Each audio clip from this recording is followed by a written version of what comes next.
이전 대가, 그 다음에 영업권, 영가 매수 차익. 이거는 우리 연결하면서 봤어요. 합병에서도 여기는 이전 대가에 따른 영업권, 영가 매수 차익이 나옵니다. 그래서 이전 대가가 더 크다. 이전 대가가 취득자산 및 인수부채의 순회, 순자산이죠. 순자산의 어떤 공정가치보다 크다. 그러면 영업권 20년 이내 정액 상각하면 되고요. 이전 대가보다 순자산의 공정가치가 크다. 그러면 싸게 산 거니까 영가 매수 차익인데 이거 바로 당기손익이죠. 영업권은 이거는 비용인데 즉시 비용 처리하지 않고 어떻게 자산 처리한 다음에 서서히 비용 처리하는 걸로 하죠. 그 다음에 취득 관련된 원가. 취득자가 사업 결합을 위해서 발생시킨 원가. 취득 관련 원가는 어떻게 처리하고 있어요? 단기 비용으로 처리하고 있다. 취득해서 발생하는 원가는 자산 처리하지 않고 비용 처리한다는 거예요. 채무증권이나 지분증권을 통해서 발행한 원가는 발행가액에서 차감하는 거. 이거는 일반적인 금융자산의 내용이고, 그 다음에 취득 관련 원가로 인해서 영업권이나 영가매수 차익은 요거는 달라지지 않겠죠. 왜? 즉시 비용 처리하고, 그 다음에 발행원가, 발행가액에서 차감하고, 그런 거니까 실제로 그 취득 관련 원가로 인해 가서 영업권이나 영가매수 차익 인식금액은 달라지지 않습니다. 자, 그 다음에 여기에 잠정금액.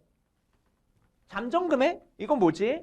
사업결합에 대해서 최초 회계 처리가 사업결합이 발생한 보기의 말까지 완료하지 못한 경우, 그러면 결산을 못했으니까 잠정금액으로 일단은 재무제표 보고를 하고 그 다음에 회계 처리, 그 합병에 대한 회계 처리를 하잖아요. 그런데 잠정적으로 했기 때문에 잘못된 부분, 실수할 수 있는 부분, 놓친 부분이 있을 수 있죠. 그러면 걔는 조정기간이 있는데 1년을 초과할 수는 없습니다. 1년 이내에는 다 해결해서 조정하시면 돼요. 그래서 뭐 현금 더 준 거, 뺀 거 뭐 이런 것들을 나중에 잔금 처리할 때 조정하시면 되죠. 됐죠? 그래서 잠정금액의 조정까지 받고, 자, 그러면 양가로 3번부터 정리를 하면 이렇게 되죠. 일단 공정가치. 자산의 정의는 당연히 충족해야 되고요. 관련된 정의는 충족해야 되고 공정가치다. 그리고 우발부채에 대해서도 인식 가능하다. 사업결합을 할 때. 그리고 법인세, 종업원급여 관련된 거 이거는 일반 기업 폐기 기준 적용한다. 요거 세 가지. 그 다음에 뭐 영업권, 영가매수 차익은 이거는 똑같이 보시면 되고 연결과 취득 관련 원가는 비용으로 처리하고요. 채무증권이나 지분증권의 발행 원가는 발행가액에서 차감된다. 그러다 보니까 취득 관련 원가로 인해 가지고 인수된 금액, 내가 준 금액, 실제로 인수한 금액은 영업권과 영가매수, 인수한 금액 취득 관련 원가와 관련이 없잖아요. 그러니까 영업권이나 영가매수 차익 인식금액이 인식금액에 영향을 주지 않는다라는 거고, 잠정금액이 있다. 잠정금액 왜? 결산이 다 안 된 거예요. 그래서 잠정금액으로 만약에 합병을 하게 되면 1년의 유예기간을 두고 어떤 조정기간에 걸친다라는 겁니다. 거친다. 됐죠? 자, 그 다음 합병거래가 반영된 재무제표의 이해입니다. 합병과 연결, 본질적인 차이 없다. 본질적 차이가 없다. 근데 합병은 사업결합 후에 재무제표가 개별 재무제표다. 그런데 연결은요. 연결 재무제표다. 그거 빼고 다 똑같습니다. 됐죠? 그리고 합병은 어쨌든 100%니까 뭐 비지배 지분이라는 개념은 없는데 연결은 비지배 지분에 대한 개념이 추가로 존재를 하죠. 됐죠? 자, 그리고 합병거래가 반영된 재무제표 분석. 합병거래가 발생한 회계기간의 재무제표. 이거는 그냥 하나의 사업부가 추가로 있다. 하나의 사업부가 신설됐다. 이걸로 간주하고 전기 재무제표와 비교하면 되고 그 다음에 주석을 참고하면 된다. 주석에 여러 가지 공시가 되어 있다라는 겁니다. 자, 여기까지가 말문제입니다. 말문제 정리하시면 되고 그 다음에 합병 회계 처리와 관련된 사례, 예시 보면서 우리가 뭐 어떤 식으로 회계 처리하는지 볼게요. 보면 취득 관련 원가가 없는 경우에는 이렇게 했습니다. 갑이 을을 합병 형태로 취득하면서 이전 대가로 뭘 줬어요? 주식을 줬어요. 주식. 공정가치 4천짜리 주식을 주고 그 다음에 을회사의 자산과 공정가치는 지금 자산의 공정가치는 8천, 부채 공정가치는 5천이에요. 그러면은 을회사의 자산의 공정가치는 지금 현재 잔고 금액보다 2천만큼 크죠. 부채는 우발부채 같은 게 있었나 봐요. 그래서 1,000만큼 더 크네요. 그러면 요거의 시장 가치는 얼마입니까? 2천이 아니라 얼마? 8에서 5천 뺀 3천이네요. 3천. 3천인 상태입니다. 자, 합병 분기를 해요. 그러면 어떻게 합니까? 3천짜리를 얼마 주고 산 거예요? 4천 주고 산 거다. 4천 주고 산 거다라는 거죠. 그러면 1,000원만큼의 영업권이 발생을 하겠다라는 건데 보시면 이렇게 되죠. 여기 요거 2천짜리 요거 3천짜리 요거 3천짜리를 4,000원 주고 샀으니까 여기에 1,000원이 생기는 거다. 연결과 사실은 영업권 계산하는 게 똑같죠. 똑같은데 여기서는 뭐가 있어요? 연결은 A 기업과 B 기업, 갓 회사와 을 회사 이거를 단순 합산한 거 그거에 대한 회계 처리는 별도로 없죠. 합산은 당연히 하는 거고 연결 조정 회계 처리, 내부 거래 연결 조정 회계 처리만 추가적으로 하죠. 그냥 단순히 더하는 거는 요거는 분계 끊지 않고 어떻게 하는 거예요? 더 있다 치고 연결 조정 분계만 끊어서 조정하죠. 근데 여기는요. 합병이잖아요. 그럼 을회사 자산 부채 가져오는 겁니다. 요거 가져오고 요거 가져오는 거예요. 자산 부채를 가져옵니다. 그러니까 요거는 어쨌든 주주 관점에서의 그 계정들이니까 실제로 갑회사는요. 자산과 부채를 가져오는 거잖아요. 그래서 자산 8천, 부채 5천, 그럼 빚 5천, 자산 8천, 그럼 3천짜리를 가져오는데 그때 이 자본금과 자본잉여금은 누구 입장인 거예요? 요거는 갑에서 발행한 거잖아요. 취득자가 발행을 한 거죠. 액면가가 2천이고요.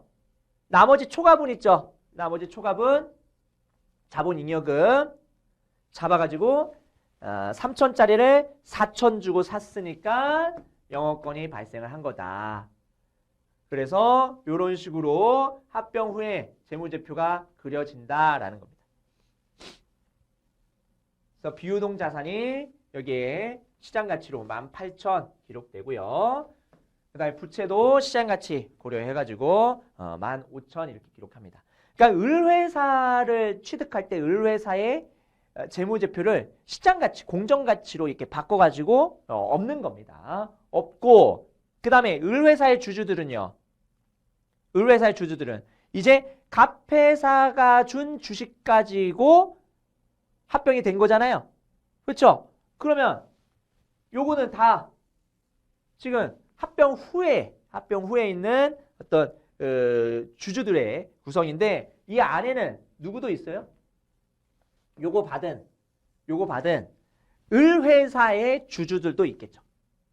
촉을 받았으니까. 을회사의 주주들이 촉을 받았으니까. 만약 현금이다. 얘가 만약에 자본과 이익이 아니라 그냥 현금이다 라고 하면은 현금 없애면 되잖아요. 저거 현금 없애고 그 다음에 자본과 자본이익이 늘어나지도 않죠. 그러면 을회사는 합병회사와 관련이 없어지죠. 그냥 돈 받고 나간 거죠. 돈 받고 이 합병 거래에서 나가버린 거죠. 아시겠죠? 자, 이렇게 되고 취득 관련 원가가 있는 경우에도 영업권은 바뀐다고 했어요? 안 바뀐다고 했어요? 안 바뀐다고 했었죠? 자, 똑같이 주식인데요.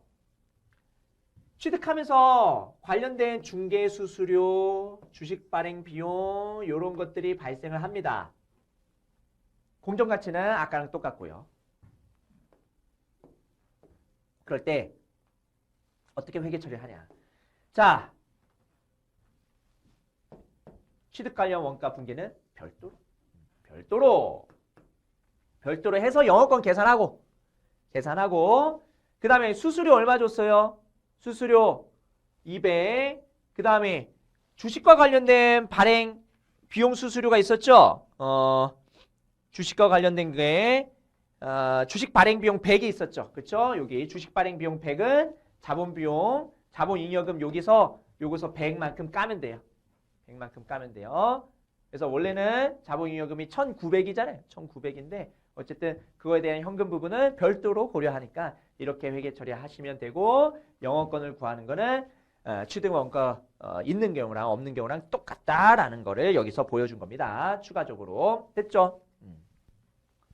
이거는 단기 손익이고요. 요거는 단기 손익으로 하고 요거는 자본으로 가죠. 에코티. 자본의 항목이죠. 자, 그렇고 그래서 이런 식으로 정리하시면 되고요. 그 다음에 잠정 금액을 조정하는 건데요. 잠정 금액 뭐예요? 일단은 합병해. 잠정된 금액으로. 그런데 시간이 지나다 보니까 이거 내가 잘못 기재한 게 있는데 추가로 발생한 사건들이 있는데 그런 것들을 1년 이내로 조정하는 그런 절차를 거치죠. 자, 갑회사는 의뢰사를 합병을 취득하면서 아까처럼 주식을 발행해서 교부했어요. 자산의 공정가치는 만 부채의 공정가치 5천인데 재검토 결과 추가로 인식할 부채가 500원으로 확인됐습니다. 그러면 500원만큼 확인됐을 때 어떻게 해야 되냐?